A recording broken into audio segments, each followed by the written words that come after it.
हे पार्थ, जब मनुष्य गृहस्थाश्रम में प्रवेश का संकल्प करता है तब उसका सबसे बड़ा निर्णय होता है जीवन संगिनी का चयन।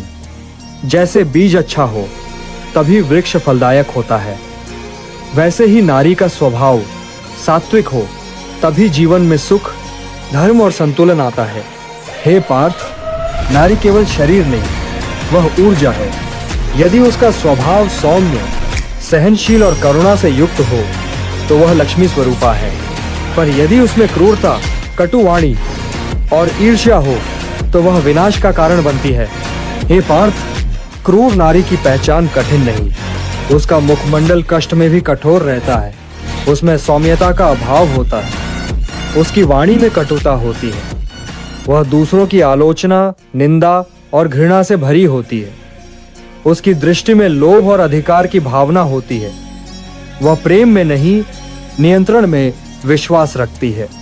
हे पार्थ, जो स्त्री सदा असंतुष्ट रहती है, चाहे कितनी भी सुविधा क्यों न मिले, जो हर विषय में विवाद, हर रिश्ते में संदेह और हर अवसर में शंका देखती है, वह गृह में विरोध, कलह और अधर्म को जन्म देती है।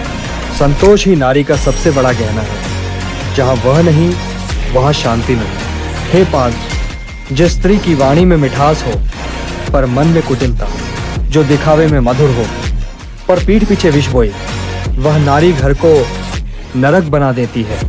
युद्ध भूमि में शत्रु से बचा जा सकता है, पर गृहस्थ जीवन में कुटिल स्त्री से बचना कठिन है। हे पार्थ, नारी यदि पुरुष के धर्म युद्ध में सहभागी बने तो वह धर्म पत्नी है, पर यदि वह पुरुष के विवेक को बाधित करे, उसकी धार्मिक प्रवृत्तियों का उपहास करे, तो वह मोहिनी नहीं, मोह का कारण बनती है। पति को बंधन में बांधने वाली स्त्री स्वयं भी बंधन में गिरती है।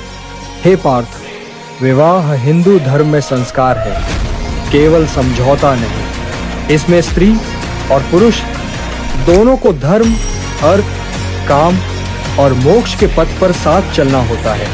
पर यदि नारी क्रूर, असंयमी, स्वार्थी हो तो यह संगम बंधन बन जाता है। हे पार्थ, नारी का रूप आकर्षण का कारण हो सकता है, पर स्वभाव ही स्थायित्व का मूल है। जो स्त्री माता पिता के प्रति अवज्ञा करती है, सेवकों से कटु व्यवहार करती है, दूसरी स्त्रियों की बुराई करती है और पशु पक्षियों तक से क्रूरता से व्यवहार करती है, वह साक्षात तामसी वृत्ति की परिचायक है। हे पार्थ, शास्त्रों ने नारी के गुण, कुल, विचार, व्यवहार और धार्मिक भाव की परीक्षा को विवाह से पूर्व अनिवार्य माना है। जो केवल रूप देखे और गुण न देखे, वह मोह में फंसता है। मोह से बुद्धि भ्रष्ट होती है और बुद्धि भ्रष्ट हो तो निर्णय पतन की ओर ले जाता है। हे पार्थ, जीवन की सबसे बड़ी परीक्षा युद्ध में नहीं, विवाह में होती है।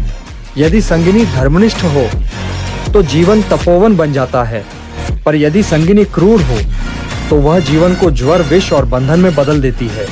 अतः तू विचार कर, मन से नहीं बुद्धि से निर्णय कर। नारी का परीक्षण उसकी वाणी, उसके कर्म और उसकी करुणा से कर। वह तुझे ईश्वर के पास ले जाए, न कि मोह और शंका के भंवर में डुबो दे।